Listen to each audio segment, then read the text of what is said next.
Following the interstitial approach, the New Mexico Court of Appeals has just made a drastic change to the way the inventory exception applies under New Mexico law. No longer does Fourth Amendment analysis apply to the inventory exception in New Mexico. I'm going to explain coming up.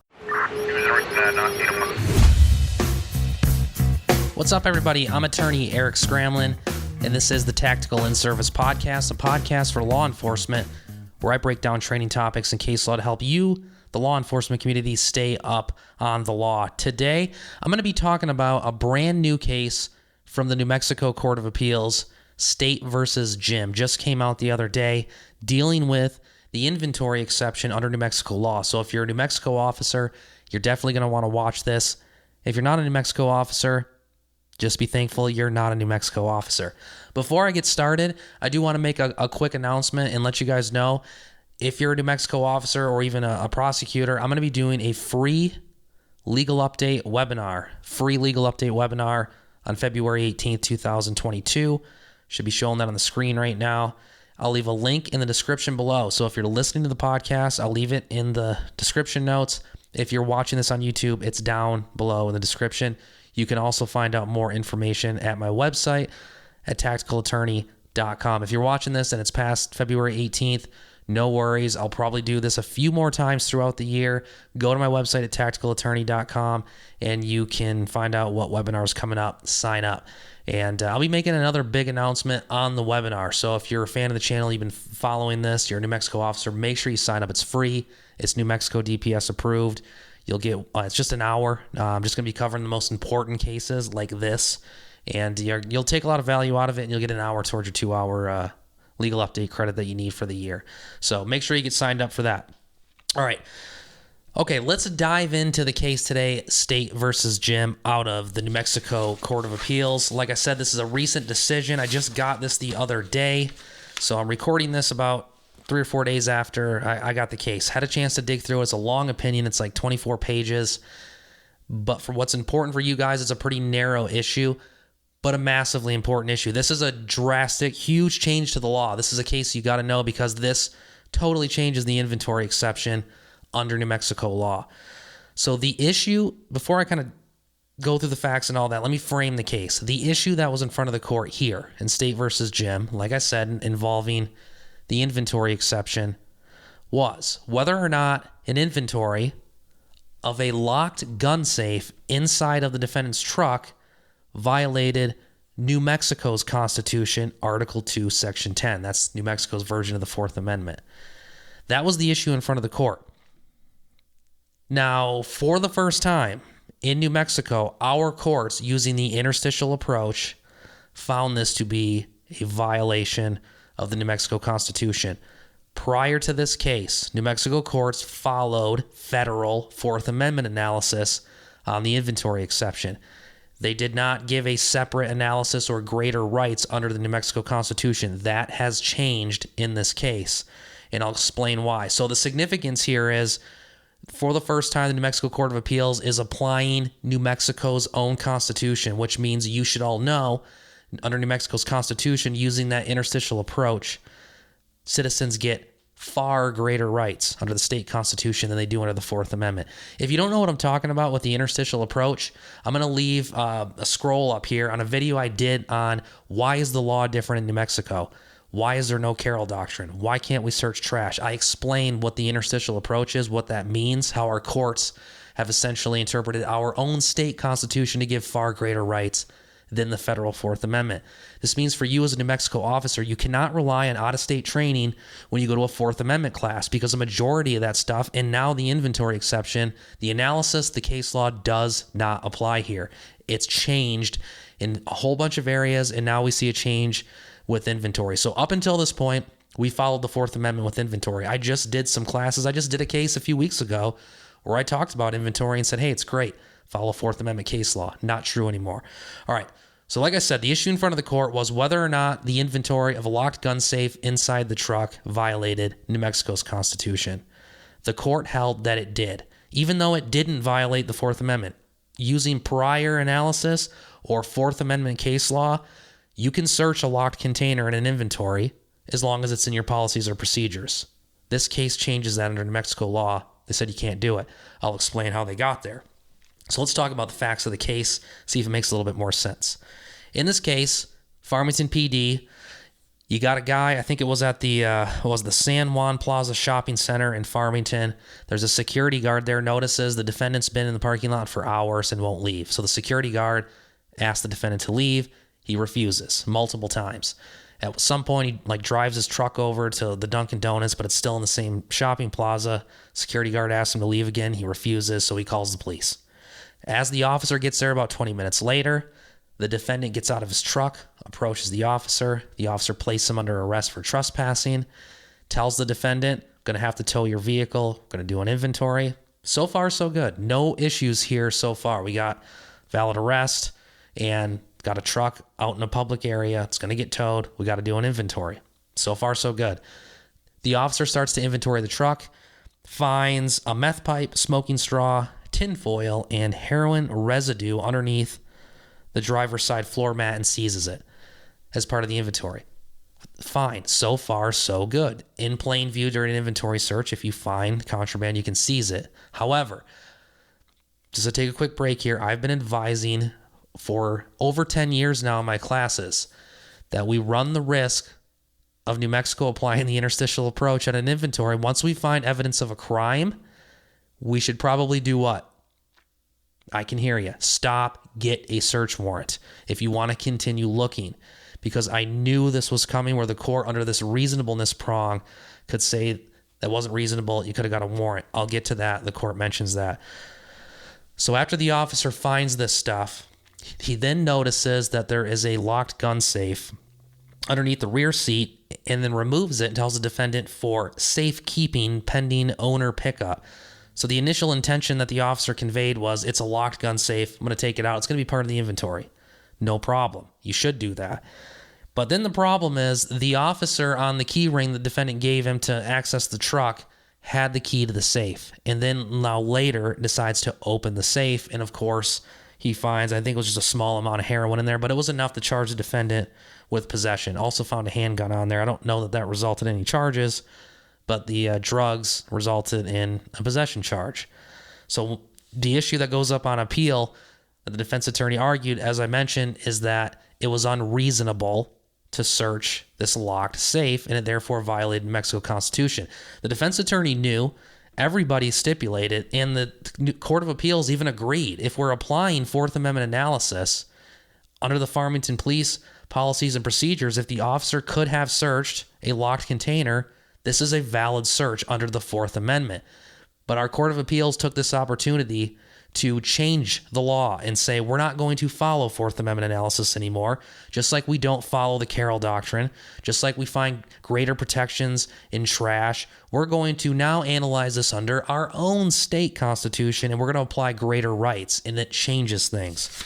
How does it change things? Well, this is what the court did as far as their analysis goes. Number one, the court said, like I mentioned, the Fourth Amendment would not prohibit this. So if we're applying Fourth Amendment case law, you can search a locked container during an inventory as long as the policies and procedures allow it. The test under the Fourth Amendment, what I've been training in New Mexico for years up until now, this very moment, is that it's kind of a three-pronged test for the inventory search. Straightforward. It's always been a good tool. Is number one, the automobile has to lawfully be in police custody or control. Number two, the inventory has to be made, and this is the big one, pursuant to established policies and procedures for your department or agency. And then number three, the search must be reasonable. If you meet those three things under the Fourth Amendment, then it's a valid, reasonable inventory, and anything you find in plain view, you can seize. So the court found, the Court of Appeals had mentioned in the case, it's well established, the law has been established for years under the Fourth Amendment, that what the officer did in this case is a valid search under the Fourth Amendment. However, based on these facts, I'm saying on the Court of Appeals, we decide that it's time to apply an interstitial approach, meaning, if you haven't watched the video yet, make sure you go back and watch that. Under our state constitution, we give far greater rights than the Fourth Amendment, so we're going to have a different test. And they took this opportunity to change the test in the case. So what they did is they focused on that third prong of reasonableness. The Court of Appeals said we're still going to keep 1 and 2. The automobile has to lawfully be in police custody or control, and the inventory still has to be made pursuant to police policies and procedures. But number 3, we're going to apply all this New Mexico law to this reasonableness factor. That's important to note because under New Mexico law, our courts give far greater rights, far greater expectation of privacy. Under the Fourth Amendment, the courts have established that you have a reduced expectation of privacy in your vehicle, which has led to the Carroll Doctrine mobile conveyance. New Mexico has rejected that, and they consider your automobile an extension of the house, which means none of those exceptions apply. So now, under New Mexico law, this reasonableness factor is beefed up. Now we have a strong expectation of privacy in the vehicle, and we have an even stronger expectation of privacy in a locked gun safe. That was huge for the court, this massive expectation of privacy under New Mexico law now applying to this. So that's what they did. Kind of the second part of the analysis was they switched gears. They looked at the New Mexico Constitution, and they talked about everything I just mentioned. We have a strong preference for warrants. We want to get a search warrant whenever possible. Anytime you use an exception under New Mexico law, it's going to be presumed unreasonable, which is why we always want to get warrants when we can. They talked about how this officer could have easily gotten a warrant in this case, and I agree. The officer could have gotten a warrant. The officer was following established case law, but I've been saying it for years. If you find evidence of a crime during an inventory, stop and get a search warrant. It's not difficult to do, especially on something minor like this. It should have been done relatively quickly. So the court mentioned that. Could have got a warrant here, wouldn't have been a problem. There's no risk of destruction of evidence or anything like that. And they also mentioned that when you have a locked gun safe, and this is something I disagree with. I don't think the court got this right, but hey, I'm not a judge, so I'm just telling you what the law is. So the court mentioned that the property would have adequately been protected because it was locked. Now, I disagree with that because if you're not checking inside of that locked container, especially if maybe it's a gun case, okay, then I guarantee the defendant's going to say that that was, grandpa's Mauser worth, $40,000. And since you didn't inventory it and you didn't physically see it, that's going to be an issue if we go in front of a jury. Now, the Court of Appeals mentioned that, anybody can make a false claim. Yeah, that's true.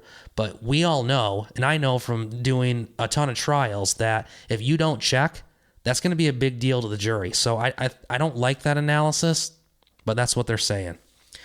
And then finally, when we get to that third prong, what the court did is they relied on something they've been doing for years, the balancing test. So they say we're going to balance kind of the government interest versus society's interest, the defendant's privacy interest. And when they weighed that balance, they found that under New Mexico law, the defendant's privacy interest in that locked container outweighed, kind of tipped the scales versus the governmental interest in inventorying. Why do we allow inventories? Well, it protects you as a police officer, protects the department from false claims. It also protects the citizen, the defendant, from their stuff getting stolen. So it kind of works for everybody. So there is a strong governmental interest. But now under New Mexico law, when they apply all those extra rights, it tips the scales. And at the moment that the officer looked in that locked gun safe, it was unreasonable according to the Court of Appeals. The big focus from the court was the officer could have got a warrant, and when the officer took the locked gun safe, that was good enough. Didn't have to open it. Whether you agree with it or not, that's what the court's saying. That is now the law. Okay, so that's a lot of information I throw at you. I try to keep these things under 15 minutes. So let me kind of break it down and give you 3 key takeaways that you should take from this case if you're a New Mexico officer. Key takeaway number 1, inventory rules in New Mexico are no longer analyzed under the Fourth Amendment. It is going to be analyzed under New Mexico law. And based on this case, with this balancing test, we now know when it comes to locked containers, okay, and I'm going to get to this in a second, it's going to be a different analysis than the Fourth Amendment. So don't rely on Fourth Amendment case law when it comes to inventory searches. We now want to focus on the New Mexico law. Step 1 and 2 hasn't been changed. It still has to lawfully be in your custody, no different than Fourth Amendment analysis.